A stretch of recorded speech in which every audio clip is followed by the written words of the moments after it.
So demon బయటకు వచ్చిన తర్వాత మీ ప్లానింగ్స్ ఏంటి? వాడు పట్టించుకునే పెద్ద సెలబ్రిటీ కాదు. చూద్దాం బయటకు వచ్చిన తర్వాత రీల్ చేద్దామంటే రోడ్డు మీద ఎలా చేస్తానా అంటాడేమో.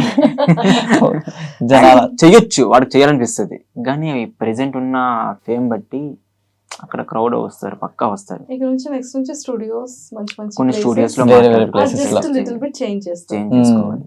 డెమోన్ చేంజ్ అవ్వడేమో అనిపిస్తుంది అబ్బాయి రీచ్ చేయబట్టి. చేంజ్ అవ్వడు, కానీ ప్రాబ్లం అక్కడ అయితే పబ్లిక్ వస్తారు కదా. True. సో ప్రెసెంట్ ఉన్న బాగా ఫేమ్ వచ్చింది మనోడికి, సో అక్కడ తిరుగుతూ ఉంటారు. Obviously ఖచ్చితంగా. సో మేము నార్మల్ మాకు గా చేయనివ్వరు. చేసినప్పుడే వచ్చి పిక్చర్స్ తీసుకునేవారు, అలాంటిది ఇప్పుడు ఆడు బయటకు వచ్చిన తర్వాత అయితే ఖచ్చితంగా అసలు వస్తారు. ఆ ప్లేస్ ఇంకా మీది అయిపోయింది అబ్బా. లేదు ఇప్పుడు ఇప్పుడు బాధ అవ్వలేదు, అందరిది అయిపోయింది.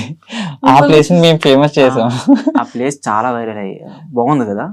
మొత్తం ఆల్మోస్ట్ పిక్నిక్ స్పాట్ ఇక్కడే వస్తున్నారు, ఫ్యామిలీ కూడా వచ్చేస్తున్నారు, వచ్చి మంచిగా తింటూ రీల్స్ చేసుకుంటున్నారు. వాళ్ళు మీరు చేసుకోవడం అక్కడే తినుకునే వాళ్ళం అందరు, అలాగా పిక్నిక్ స్పాట్ అయిపోయింది ఇప్పుడు.